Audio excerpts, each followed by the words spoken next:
Of course, at this time, my mother and dad didn't own any land in Letterkenny. This was all my grandmother's and grandfather's farms. We moved to Scotland. It was straight across the valley, 15 miles. Nobody thought that it was cold enough to snow, but it was just that place where it snows easy, you know. And the snow didn't melt. It wasn't here long. I think 3 or 4 days it was going. It started snowing later in the evening, and it snowed through dinner time the next day. And of course, when we got up in the morning here, we had the snow about 2 feet deep, maybe a little better than that. And of course, our horses and tractor was still back at the farm Letterkenny. So shortly after that, then, as soon as we could get, the roads got down and we could move, we went over and we moved the tractor and the horses over. Most of the stuff was hauled by truck. We moved cows by road. We drove them. I drove a team of horses in a wagon, and there was probably a couple pieces on the wagon.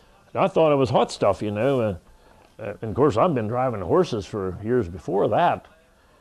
But he asked me, he said, do you think you can get the wagon over there and the horses? I said, oh, yes, that's no problem. When I said, don't run them now, don't let them run. I said, yeah, that won't be no problem. So I come across the valley and stood up on it just about the whole way.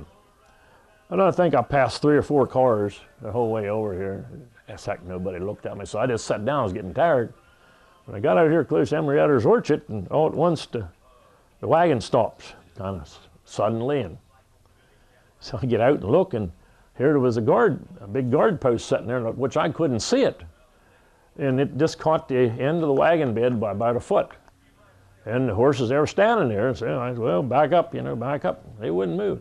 After a 15-minute rest, they backed up, and then we went on home. Our farm equipment at this time was almost all horse equipment converted to a tractor. Of course, we still used horses, and my dad still, the whole time he farmed, he planted his corn with horses, and he sowed his wheat with horses. And we had this new tractor, and I said, why don't we?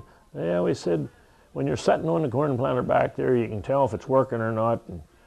And he said, I don't trust him enough. He said, I got these horses here anyways. He said, I'd like to plant with them. He said, I'm going to plant the corn. And not only planted his own, he went and planted his neighbor's corn with it yet on the cook farm.